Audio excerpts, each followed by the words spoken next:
నారా చంద్రబాబు నాయుడు గారు చెప్తున్నారు, చేస్తున్నారు మోసాలన్నీ కూడా.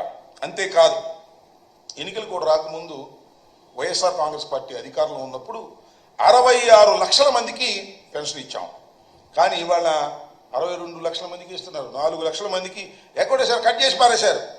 ఈ విధంగా 4 లక్షల మందిని మోసం చేసేటటువంటి కార్యక్రమాన్ని నారా చంద్రబాబు నాయుడు గారి ప్రభుత్వం చేస్తుందని ఈ సందర్భంగా నేను మనవి చేస్తున్నా.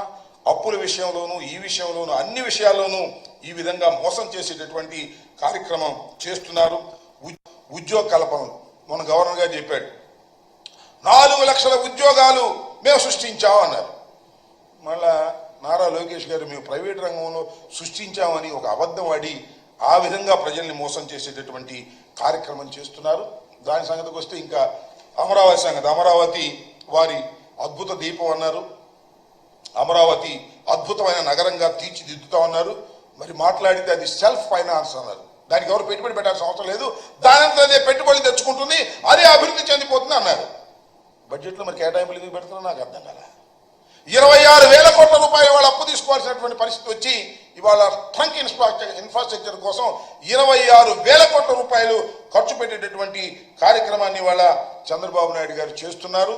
ఈ విధంగా ప్రజలని మోసం చేసేటటువంటి కార్యక్రమం నారా చంద్రబాబు నాయుడు గారు చేస్తున్నారు. అంతేకాదు, మొన్న ఎక్కడో చిత్తూరు వెళ్ళాడు చంద్రబాబు నాయుడు గారు పెన్షన్లు పంచడానికి 1వ తారీఖున. గంగాధరం నెల్లూరు అనుకుంటాను.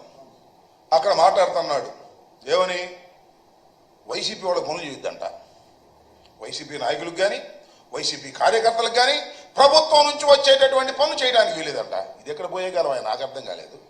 ఒక రాష్ట్ర ముఖ్యమంత్రి ఏమని ప్రమాణం చేస్తాడండి? పక్షపాతం లేకోకుండా అందరినీ సమానంగా చూసుకుంటానని ప్రమాణ స్వీకారం చేసినటువంటి నారా చంద్రబాబు నాయుడు గారు తెలుగుదేశం వాళ్ళకి తప్ప, కూటమి వాళ్ళకి తప్ప ఎవరికి పనులు చేయడానికి వీల్లేదు అని ఉపన్యాసం చెబుతాడు, అధికారులందరికీ సందేశం ఇస్తున్నాడు. ఎంత దుర్మార్గమని మనం చేస్తాం.